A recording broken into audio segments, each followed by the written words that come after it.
mamas, it's your Cajun Stork here, Midwife Kyra. Today we're going to start the beginning of a 5-part series on midwifery tips on nutrition in pregnancy. I'm really excited. I hope you guys will follow me for the next 5 weeks as we get going through this program. So let's jump right in. Today's section is going to be healthy habits for pregnancy and beyond.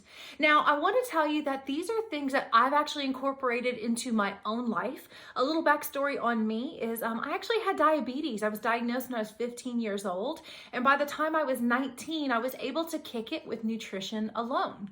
And so I have been diabetic free for years, decades actually.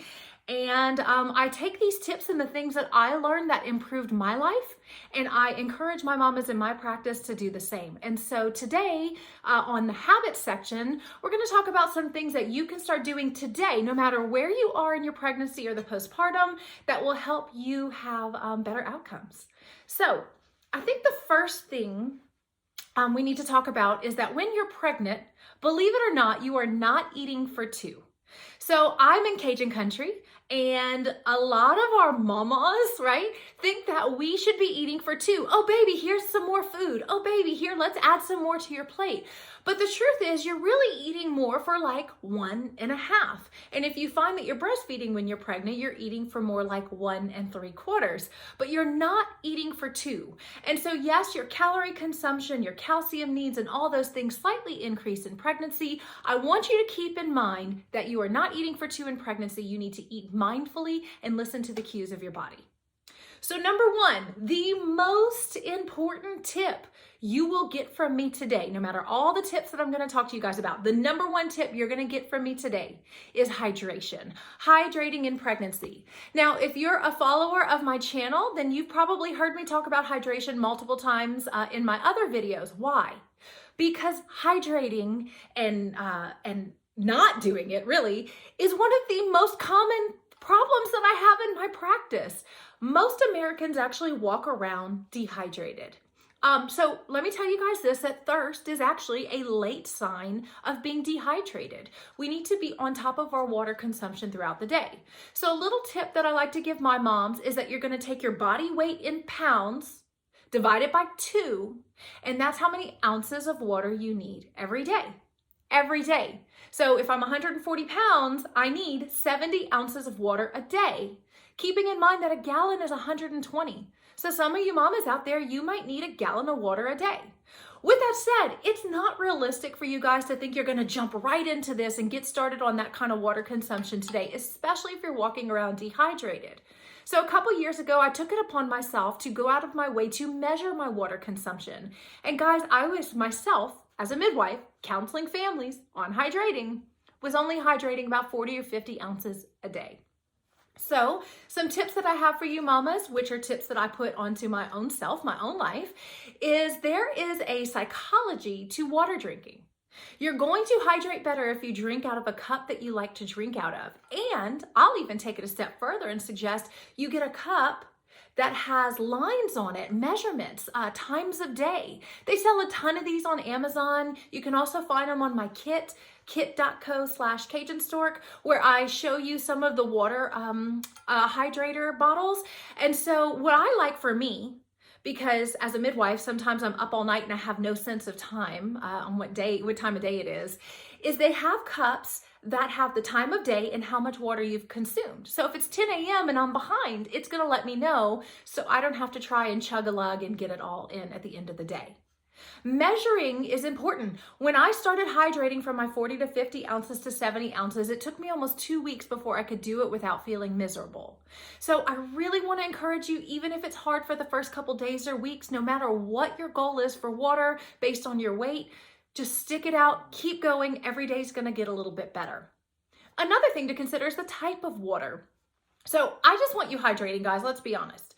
But if you have the opportunity to have spring water, something preferably local, spring water, that is going to be the absolute best for you. It's going to have minerals and things in it that you need to help stay healthy and hydrated in pregnancy.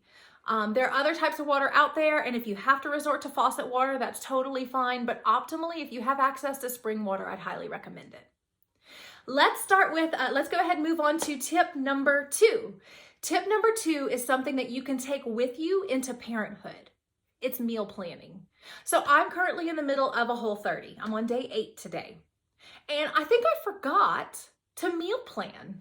I don't bring my lunch to work all the time. Sometimes I'll fast unintentionally, and sometimes I'll just eat whatever we have at the birth center. But meal planning is such an important part of ensuring you're getting the nutrition you need. And when you have a toddler who's hungry every 45 minutes or a preteen who is hungry all the time, meal planning is one of those things that not only helps you stay on top of your nutrition, but it saves you money. Really, really important if you're in a family like ours. So meal planning means you're prioritizing food. It means that although in the beginning it's going to feel like you're thinking about food all the time, really you're just planning ahead and eventually it'll become second nature. So we know we're going to get hungry for breakfast, for lunch, for dinner, and if you're anything like me, a late night snack as well, right? And so you really want to start thinking about, okay, if I'm going to be gone from 8 to 5 today running errands, I'm going to need to bring my own water. Going back to lesson number 1, I'm going to need to have snacks in my bag. I'm going to get hungry. I need to pack a food that doesn't need a microwave because I'm on the go. Being mindful of what your day looks like and prepping in advance. Like, oh man, Wednesday we have 5 soccer events. There's no way I'm going to be able to cook. Let me throw something in the slow cooker. These are tips in meal planning that not only keeps you on top of your nutrition, but again, can save you a ton of money. Tip number 3. Protein for breakfast. Now, I'm not going to go as far as to tell you that things like Cheerios causes preeclampsia, but I am going to tell you that in my practice, and I've been practicing over 10 years, every client I have ever served who has had preeclampsia have one thing in common. They all ate cereal for breakfast. I use Cheerios specifically because that's a pretty common cereal down here in the South, but they all ate cereal for breakfast. You guys, there is no healthy cereal on the market. You can argue with me in the comments if you want to. You can show me high protein cereals if you want to. Cereals are phenomenal marketing for high carb and sometimes even high sugar. Even the high protein cereals. You will not win this argument with me. There is no healthy cereal on the market. With that said, why is cereal not your best choice for breakfast? It's not that cereal on its own is bad, even those high protein cereals, right? It's that cereal is taking away the opportunity for you to put in optimal nutrition. Things like eggs, which is a ton of protein and choline, which helps with your baby's development, brain development. Oatmeal, which you can soak overnight and you can add iron consumption into your diet. Healthy carbs like potatoes that you cook on the stove or in the oven, along with something like a protein, maybe some bacon or something like that. Cereal takes away the opportunity for you to have nutrition for breakfast. So in my practice, I recommend that mamas who love cereal, because look, you guys, I crave cereal in my second pregnancy. If you love cereal, my suggestion is you have it for a dessert. Let's see, I'm looking at my little list here. Protein for breakfast. I also have protein shakes. So let's say you're like, Kyra, listen, I'm not a cereal eater.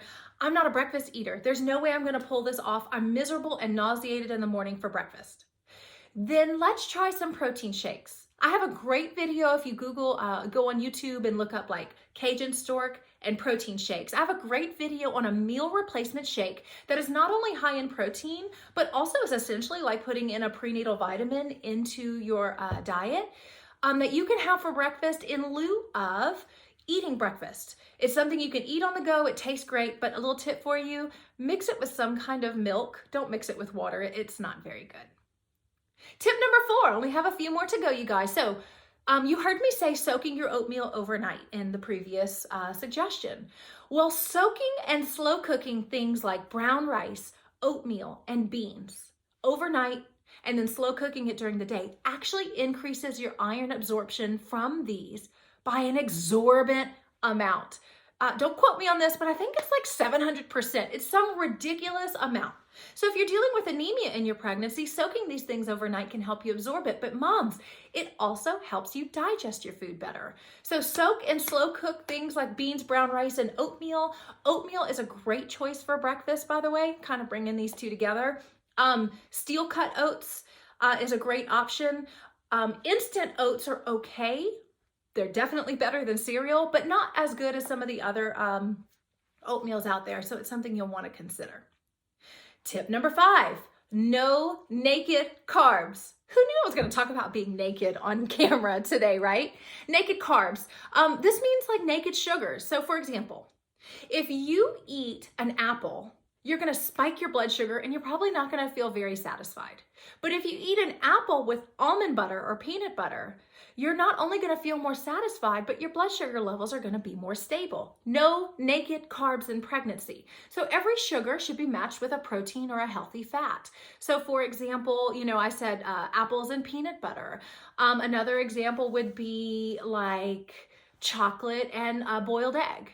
You want to make sure that your carbs are always dressed in pregnancy because it will help you feel satisfied longer, and there's always that opportunity to add a little extra nutrition to your daily diet. Number 6, stay active. This does not mean you mamas have to go out and run a marathon. But I read a study recently that said just walking 5 to 15 minutes after dinner decreases your blood sugar levels tremendously, especially for diabetics. So my gestational diabetics out there watching this, you need to hear this. Go for a walk after dinner.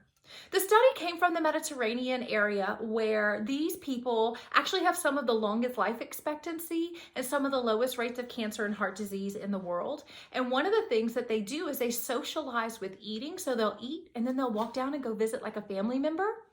And they figured out that walking after meals and staying active not only reduces your glucose levels, but you guys, it helps your bowels move. And so if you're dealing with constipation in pregnancy, go move your body. It will help you move your bowels. My easiest suggestion again is walking after dinner, but anytime that you eat, if you can take time to take a small walk, it'll be really good for you in your pregnancy. And last but not least, healthy food swaps. In fact, that's actually one of the topics I'm going to be covering in a couple of weeks during this series, so I'm not going to jump into it too much today. But until you get to that topic of the healthy food swaps that you should be making during your pregnancy, I want you to remember to read labels and avoid unnecessary sugars. So I challenge you today to take the first step into your health that I did when I found out that I needed to change my diet.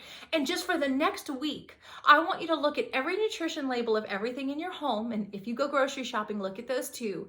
And make it a point to avoid one simple thing. Let's start with high fructose corn syrup. I want you guys to see how challenging it is, but also you're going to become aware of just how much they sneak it into everything that is wrapped or has a barcode, a scan, or a label. And so that was one of the first steps that I took in my life was high fructose corn syrup. And then the next thing I did was hydrogenated oils. You guys, it took me an entire year to completely eliminate this from my diet. And so I want to encourage you today. One thing that you can do from this is start there. It's just going to make you aware and conscientious of what's going into your body. So when we tackle that in a few weeks, you're going to be prepared. So that's pretty much it for today's video on habits. Coming up next week, we're going to be talking about foods you need to be adding into your diet in pregnancy. So if you guys are interested in that, you'll want to go ahead and subscribe to my channel or just go ahead and follow us next week. If you have any questions, leave them in the comments below. Otherwise, I'll see you next Midwife Monday. Thanks for watching.